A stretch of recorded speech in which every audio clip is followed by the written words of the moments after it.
Kepadamu Tuhan, kami pagi ini datang dengan mengucap syukur, dengan segala kerendahan hati kami menghadap hadirat Tuhan. Bersyukur karena pagi ini sudah Tuhan berikan bagi kami semua ada hari yang baru, dan tentunya kami percaya ada sukacita, juga ada berkat yang baru yang sudah Tuhan sediakan bagi kami. Lebih dalam suasana ibadah Sabat kami ini, dan lebih lagi juga ketika firman ini ditaburkan, kami percaya menambah sukacita dan juga berkat dalam kehidupan kami semuanya. Sertai waktu kami selama beberapa menit ke depan di dalam kami belajar kebenaran firman Tuhan, supaya kiranya Tuhan berkenan untuk membimbing kami, memberikan kami hikmat dari setiap firman Tuhan yang boleh kami dengarkan dan kami pelajari. Bukan karena siapa hamba-Mu ini yang Kau percaya untuk menyampaikan, tetapi karena kebenaran firman Tuhan yang sungguh-sungguh ingin Tuhan nyatakan bagi kami semua. Berkati sekitar kami, berkati anak-anak kami, berkati situasi dan kondisi sekitar kami, supaya tidak mengganggu di mana kami sungguh-sungguh rindu dalam belajar kebenaran firman Tuhan. Terima kasih Tuhan, mampukan hamba-Mu yang jauh dari sempurna ini. Engkau yang maha sempurna yang akan menyempurnakan segala sesuatunya. Dalam nama Tuhan kami Yesus Kristus, Tuhan dan Juru Selamat kami berdoa dan mengucap syukur. Amin. Silakan duduk kembali.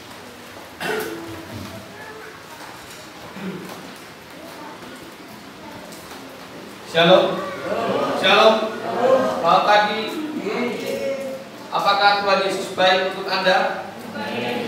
Apakah Tuhan Yesus baik untuk Anda? Yakin? Percaya? Tenang? Orang ngapusi? Mosok. Mengapa Anda katakan bahwa Tuhan Yesus itu baik? Dasarnya apa? Karena apa? Mengapa Anda bisa yakin? Mengapa Anda bisa percaya? Mengapa Anda bisa benar-benar mantap mengatakan bahwa Tuhan Yesus itu baik? Apa dasarnya? Jarene saya? Kok jarene tonggo? Jarene Pak Bayu? Malah belas nggak percaya. Firman Tuhan pagi ini mengajarkan kepada kita untuk melihat seharusnya atau bagaimana seharusnya kita melihat kebaikan Tuhan dalam kehidupan kita. Sebelum saya melanjutkan, mari kita buka terlebih dahulu firman Tuhan yang mendasari pembelajaran kita pada pagi hari ini, yang terambil dari Injil Yohanes pasalnya yang ke-6. Injil Yohanes pasalnya yang ke-6,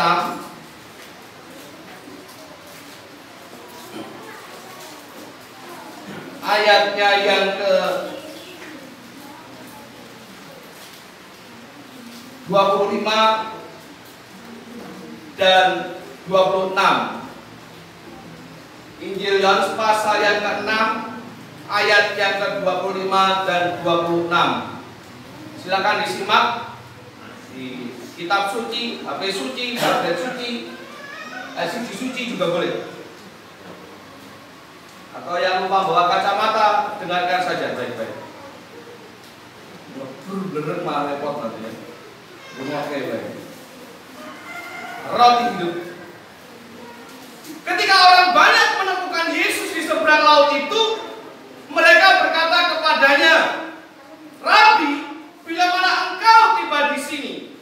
Yesus menjawab mereka, "Aku berkata kepadamu, sesungguhnya kamu mencari aku bukan karena kamu telah melihat tanda-tanda, melainkan karena kamu telah makan roti itu dan kamu Kalau kita mau membaca dari perikop sebelumnya, ayat 22 sampai 24, tentang bagaimana orang-orang banyak sedang mencari Yesus. Oleh karena apa? Oleh karena mereka sebelumnya sudah merasa kenyang. bukan karena firman yang Tuhan sampaikan, tetapi mereka dalam tanda petik diopeni oleh makanan, ya makanan yang berupa makanan fisik, roti dan sebagainya. Nah, kembali kepada pertanyaan saya sebelumnya, bagaimana kita bisa mengatakan bahwa Tuhan Yesus itu baik? Apa dasarnya? Banyak orang yang dengan mudah berkata Tuhan itu baik, manakala mereka baru saja, kalau orang Kediri bilang motel arisan. Tahu motel arisan? Kalau Semarang bilang apa?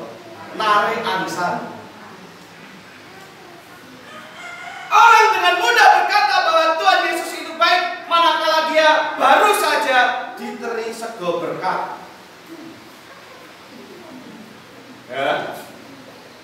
Ya.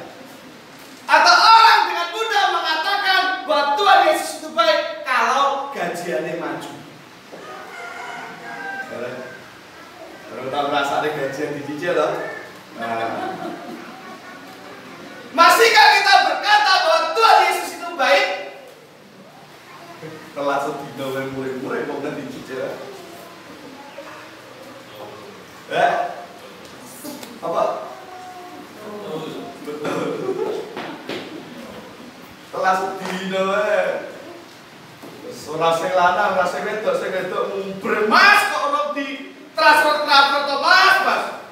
Sing lanang yo bingung ngoyak bose. Kok lan dadi transfer. Kalau tahu rasane gaji kecil ke pintu tahu ya.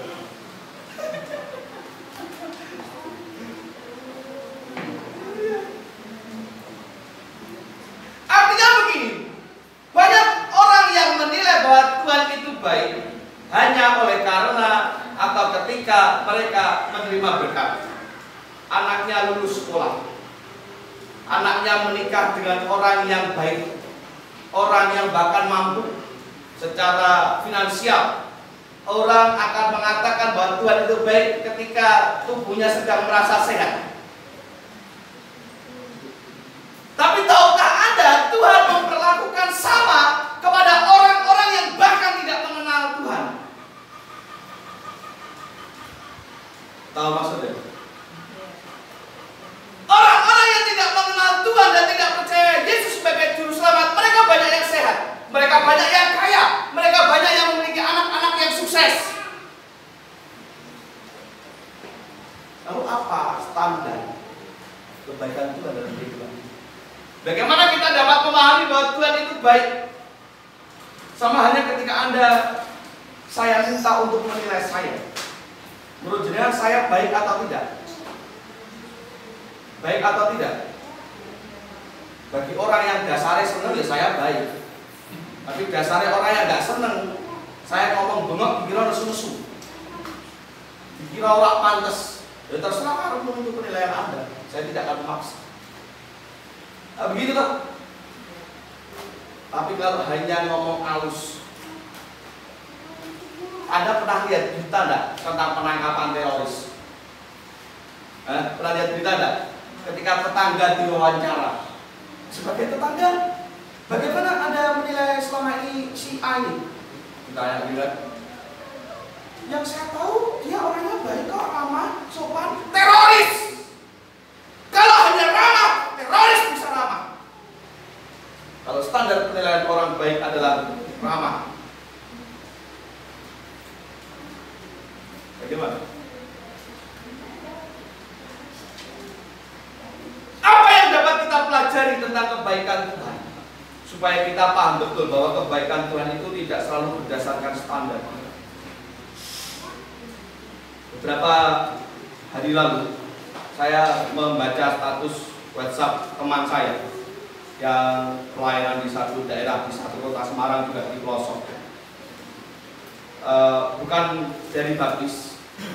Ketika dia pulang pelayanan, biasanya jemaat itu diantar ke arah di desa, diantar dengan mobil gereja.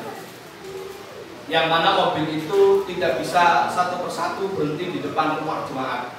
Artinya ada beberapa jemaat yang rumahnya benar-benar masuk gang sampai 200 sampai 300 meter. mobil tidak bisa masuk. Itu artinya jemaat itu harus diturunkan di depan gang dan jalan kaki.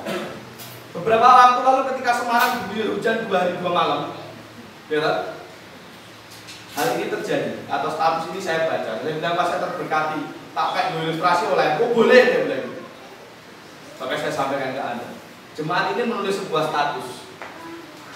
Dia seorang wanita. Saya tidak paham single parent atau tidak, tapi dia kebiasaan kalau ke gereja hanya dengan anaknya, suaminya tidak tahu kemana. Tidak diceritakan, dan saya juga nggak mau cari tahu, bukan urusan saya. Dia punya anak usia 1,5 tahun dan 4 tahun. 1,5 tahun selalu digendong, 4 tahun digandeng. Dan malam itu ketika pulang dari gereja ada satu pelayan atau ada satu ibadah di gereja, seperti biasa dia pulang bersama dengan anak itu sebelum hujan 2 hari 2 malam kalau misalnya. Awal mulai mungkin saya lupa bahwa hari-hari itu dekat dengan itu. Dia pulang bersama anaknya, diturunkan di depan gang, jalan kaki yang kurang lebih 300 meter. Di jalan dia bilang sama anaknya, puji Tuhan ya hari ini cerah. Kalau tidak salah setelah hujan 2 hari 2 malam itu, hari ini cerah dan hujan. Tuhan baik ya, kalau hujan ya kita nggak bisa ke gereja, bahkan ini kita jalan dengan kehujanan. Tahu nggak jangan ketika dia baru sampai masuk rumah, buka pintu rumah, belum sampai masuk malah buka pintu rumah, hujan langsung bersih. Dan dia buat status. Kalau seandainya Tuhan tidak baik kepada saya, mungkin dari tadi di jalan aku hujan dan sepanjang 300 meter sambil gendong anak dan gandeng anak, ya hujan. Apa maksudnya? Apa yang mau saya sampaikan pagi ini tentang kebaikan? Banyak orang yang menilai hal semacam ini adalah hal sepele. Dia bilang ya, orang mengukur standar kebaikan Tuhan itu dengan ekspektasi yang tinggi. Tapi bagi sebagian orang, tahukah Anda, hal-hal kecil ini, orang kudanan ketika pulang gereja, itu adalah bentuk kebaikan. Artinya apa? Artinya bahwa kebaikan Tuhan di dalam kehidupan kita itu tidak akan selalu sama. Ada orang yang mengeluh karena ketika pulang gereja kudanan. Ada. Dari Pak Yulius mikirnya, orang yang pulang ke gereja orang kudanan, tapi kok aku kudanan? Saya mau katakan bahwa bentuk kebaikan Tuhan itu tidak selalu sama setiap orang. Atau dengan bahasa lain saya mau katakan begini, bahwa Tuhan itu baik pada porsi kita masing-masing. Saya pernah ceritakan, atau saya tidak pernah bosan menceritakan ini. Ketika ini ada ibu saya di sini dapat undian mobil, akhirnya iso tinggal nikah. Di waktu itu tetap iso nikah ya Pak, tapi ora iso nguruni apa-apa ya Pak. Semodal omongan Pak wae lah. Tapi ternyata Tuhan itu baik. Ada kawan saya berkata, aku balik main nikah muga-muga kowe entuk undian mobil. Lah, kowe nabung ora. Saya katakan Tuhan akan berbuat yang baik yang sama mencukupkan untukmu, tetapi tidak seperti atau tidak selalu seperti sama dengan apa yang Tuhan lakukan untuk saya. Maksudnya, ada beberapa orang yang setelah itu berkata kepada saya, Pak, aku punya tabungan juga. Kapan ya kira-kira aku dapat undian mobil?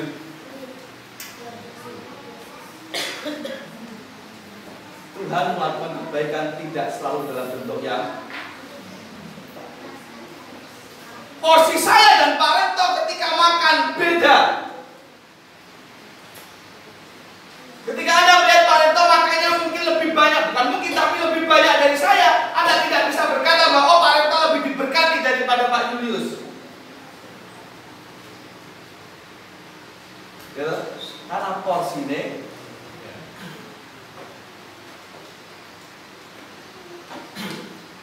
hidup itu tidak bisa dibuat ini satu dengan yang lain punya berkatnya masing. Yo oke lo penak sing kerja wong siji wis iso tuku omah, iso tuku mobil. Aku sing kerja wong loro direwangi lek lagi ya Ramadan pergi pagi pulang pagi. Kok pagar ngene we? Urip kuwi ra kena. Meri semua sudah punya berkatnya masing. dan tidak selalu sama.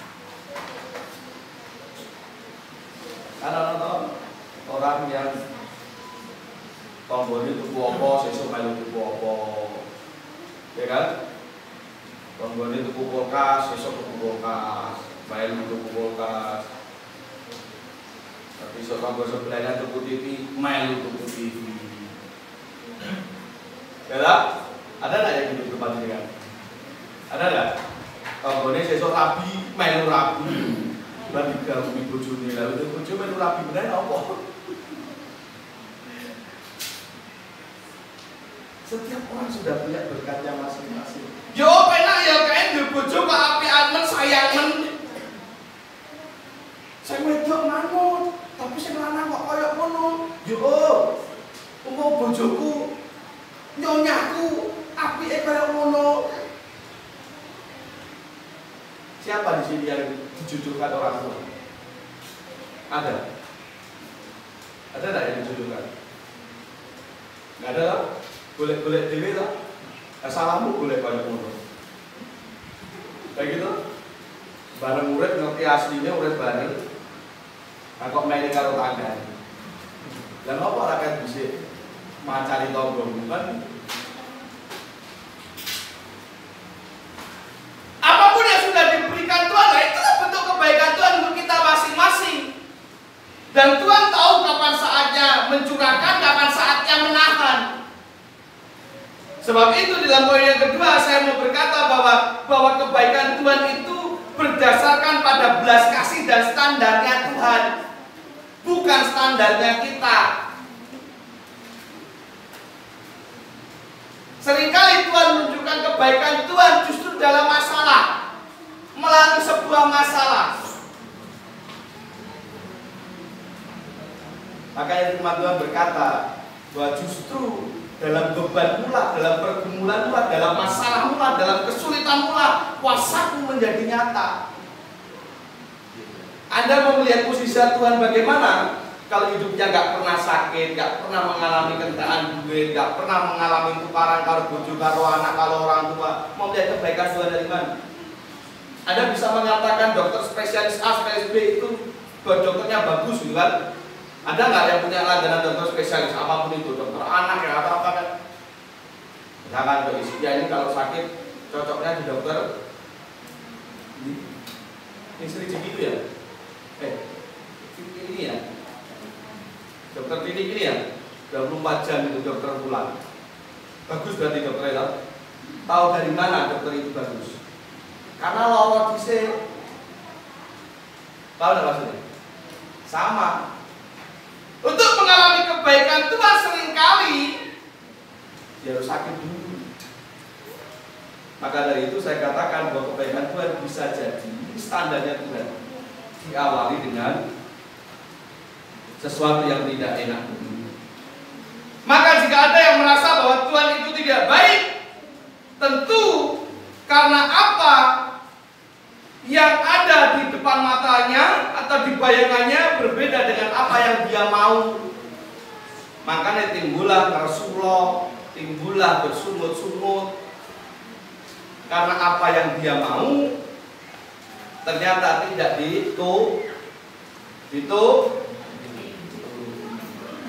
makanya dia berkata tidak.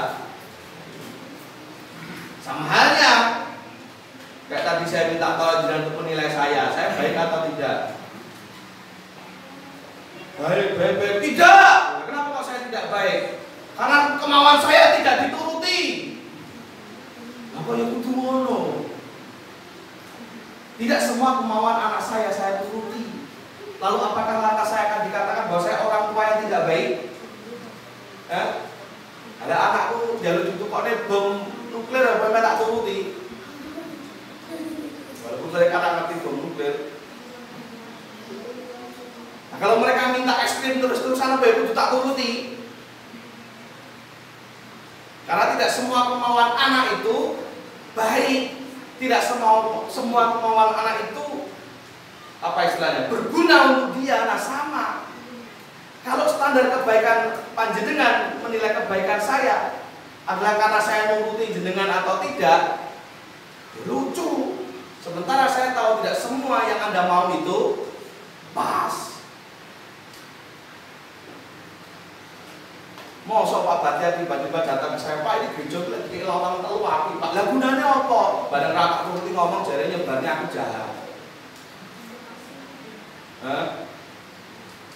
Percuma Pak Yunus kok bayar api tapi jahat tak menuruti aku aja lucu. Lah dia apa? Gereja iki lawang telu. Lawang siji sakmono ambane kok iki lawang telu. Tidak semua kemauan harus ada skala prioritas. Nah itu yang Tuhan sebenarnya harapkan untuk kita. Makanya standarnya Tuhan itu berbeda dengan standarnya. Tidak semua yang kita mau, tidak semua yang kita ingin, dan bahkan tidak semua yang kita doakan itu adalah yang terbaik untuk kita. Tetapi satu hal yang pasti, Anda akui atau tidak, Anda terima atau tidak, bentuk kebaikan Tuhan. Tuhan itu tetap baik. Tuhan tidak perlu penilaian panjenengan dan saya. Tuhan tetaplah baik walaupun kita menilai tidak begitu. Karya Tuhan dalam kehidupan kita tidak akan berhenti hanya karena kita berkata Tuhan tidak baik. Dia akan terus berkarya, dia akan terus mengerjakan bagiannya dalam kehidupan kita hingga sampai saatnya kita menyadari, oh ternyata ini toh kebaikan Tuhan dari yang kemarin tidak baik itu.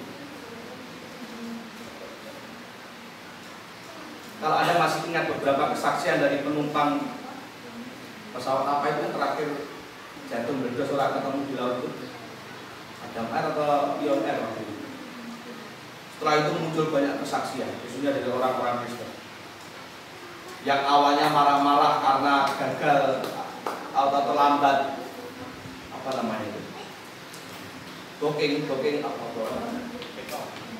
ya itu loh, pokoknya terlambat berangkat itu, itulah pokoknya gagal terbang karena satu dan lain hal. Ono sing karena bojone aguse kesuwen mungkin ya. Agusnya kesuwen, dandane suwi, maka tidak bandara telat, akhirnya ditinggal pesawat, terus nesu, tukaran. Tapi bareng pesawatnya dikabarkan meledos, lagi bersyukur. Lo kan begitu. Lo orang itu kan ada gitu. Banyak bocoran jalan nesu-nesunya didisiplin. Sementara kita tidak pernah tahu apa rencana Tuhan di balik. Ya kan dungannya elek, tapi ini misalkan ame budal kok ono wis sing akine lebet, sing bali bocor, sing bojo ngomel, akhirnya mangkat telat. Ternyata setelah itu kadung ngomel-ngomel lagi, kantornya kebakaran. Lagi ngomong untung aku mau mangkat telat, mau mangkat gaji, melu obong gitu. Loh kadang orang mikirnya gitu tuh. Maka dari itu jangan buru-buru mengeluh. Gitu. Baik atau tidak yang kita terima saat ini di pandangan kita, percayalah semua itu yang terbaik dari Tuhan. Walaupun bentuknya elek, walaupun bentuknya tidak enak, tapi itu wujud kebaikan Tuhan. Cara orang tua menunjukkan kebaikannya kepada anak kadang karo nyeneni. Orang nyeneni, orang memarahi anak belum tentu jahat. Justru kalau orang tua melihat anak yang takdir orang seneni, berarti orang tua itu orang tua ya jahat. Ya enggak? Jadi apa bagus? Justru itu orang tua yang jahat. Makanya diseneni supaya orang tiba, supaya orang celaka. Saya pernah bilang sama anak-anak saya itu, kamu kalau nggak manut papa mama, kamu celaka. Makanya ketika dimarahi, ketika digetak, ketika disuruh turun kalau naik, manut toh. Kalau enggak kamu celaka. Dan itu terbukti. Beberapa kali sering terbukti kayak gitu. Gitu ya. Jadi standarnya Tuhan itu berbeda. Walaupun kita Tuhan menegur, mungkin dengan kecelakaan, dengan sakit, dengan apapun, percayalah itu bentuk kebaikan Tuhan, bentuk kasih Tuhan. Tuhan hidup kita. Makanya kemarin pun saya juga beritahu kalau kadang itu kita kalau nggak sakit orang bakal lereng. Makanya dengan ketika dikasih sakit minta sama Tuhan, bersyukurlah, oh berarti Tuhan pengen aku mesti. Ketika tiba-tiba uang yang kita di dompet kosong, orang mau begal kok di dompet ya, 2 parang ya, begal 2 parang. Ini tanggal pertengahan. Sopo sing presiden wis mulai luntur. Dompetnya wis mulai luntur sopo? Abangnya kok udah dari biru dari hijau. Walaupun apapun yang ada di isi dompetmu, percayalah Tuhan itu tetap baik. Mungkin kalau kita terus dijok terus-terusan ya jadi boros. Jadi selalu ambil sisi baiknya dari apapun yang kita alami. Dan sebagai penutup, kalaupun saat ini Anda seolah belum merasakan kebaikan Tuhan, percayalah sesungguhnya Tuhan tetap dan sedang mengerjakan kebaikan dalam hidupmu. Jadi walaupun seolah Anda belum merasakan kebaikan Tuhan, percayalah Tuhan sedang mengerjakan sesuatu yang baik. Kalau seolah-olah doa kita belum terjawab, percayalah Tuhan sedang mengerjakan bagian dari itu. Jadi orang itu jangan suka memperkosa Tuhan. Aja senengane maksa karep. Ya. Jangan suka memaksa kehendak. Anda jualan sesuatu. Jualan apa kayak jualan pulsa kayak jualan apa itu jualan. Sekarang ini jualan. Hari ini buat jualan apa Mbak? Buat dagangan. Hah? Alat tulis. Hari ini bawa alat tulis. Nah, kan masih anak sekolah. Oh, tapi sekolah keren. Jadi bisa setahun lalu. Nah, kalau modelnya tawarin yang maksa ukuran berapa tuku jotos ini gini, ya bakal payu yang mengerjakan paksa daripada dibatin menungso. Biasa ama dalam meminta sesuatu kepada Tuhan aja paksa. Semakin kita memaksa, semakin kita tidak akan mendapatkan apa yang kita harapkan. Kadang Tuhan mau melihat bagaimana ketulusan dan kesungguhan yang kita. Jadi sekali lagi, terakhir saya mau katakan apapun yang terjadi dalam hidup kita Tuhan itu. Anda mau menilai Tuhan baik atau tidak, Tuhan tetaplah Tuhan yang maha baik. Tidak akan mengurangi nilainya Tuhan. Oh, hanya 1 orang, 2 orang yang menganggap tidak baik, bukan berarti itu sakitnya Tuhan menjadi tidak baik. Dan siapa kita? Juga. Dan contohnya juga tadi, hanya karena 1-2 orang menilai saya tidak baik, bukan berarti saya bukan orang yang baik. Bukan orang yang tidak baik. Dari 10 orang 1 ngomong saya tidak baik, yang 9 ngomong saya baik. Berarti mana yang benar? Itu yang 9 gitu. Nah, yang 1 pihak bodoh amat biar dia hidup dengan pikiran negatifnya sendiri. Nah, gitu, orang mikir negatif itu selalu menderita, dibayang-bayangi masalahnya sendiri. Kalau saya tidak mau ambil pusing. Ngurusi orang pikiran negatif itu ketek-ketek waktu. Kayak positif terus itu orang gitu. Begitu itu positif pergi karantina. Itu positif di karantina. Sekarang kalau orang dengar positif itu takut. Di karantina. Baik, jadi itu yang bisa saya sampaikan. Sekali lagi percayalah untuk apapun yang terjadi saat ini dalam kehidupan kita, apapun itu, panjenengan yang tahu dalam kehidupan kita. Percayalah Tuhan itu tetap baik. Sekarang dan selamanya. Apapun yang terjadi Tuhan itu tetap baik. Walaupun tidak enak, walaupun pahit, walaupun kecut, walaupun apa itu, Tuhan tetap baik dan akan selalu. Jadi jangan pernah berhenti berharap, jangan pernah berhenti berdoa, jangan pernah berhenti bersandar hanya kepada Tuhan.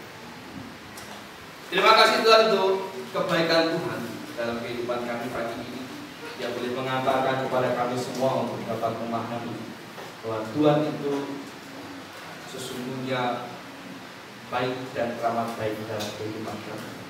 Tuhan maha baik yang telah mengizinkan sebagaimana kami ada sampai saat ini. Mohon ampun jikalau selama kami hidup sampai hari ini kami masih sering mengeluh, bahkan kami masih sering menyalahkan Tuhan. Kami tidak bersyukur dengan apa yang kami miliki saat ini, mencari-cari kesalahan dari orang-orang sekitar kami. Kami mohon ampun. Tuhan, benarkan motivasi kami, Tuhan benarkan tujuan hidup kami, benarkan pikiran kami, supaya dapat memandang segala sesuatu yang terjadi dalam hidup kami adalah bentuk dari kebaikan dan kasih yang daripada Tuhan. Bentuk dari sebuah teguran di mana Tuhan mau supaya kami hidup lebih benar di hadapan Tuhan. Kamu tentunya juga mengucap syukur jikalau sampai hari ini kami masih diberi kesehatan oleh Tuhan, dan masih diberikan berkat, dan tentunya juga sukacita yang melimpah. Semua semata-mata bukan karena kuat dan gagahnya kami, semua semata hanya karena Tuhan itu baik dalam kehidupan kami. Terima kasih Tuhan, biar ini menjadi kekuatan di setiap jemaat. Tuhan yang memberkati hati, pikiran, dan hidup mereka masing-masing. Dalam nama Tuhan kami Yesus Kristus dan Juru Selamat kami hidup, kami berdoa dan mengucap syukur. Amin.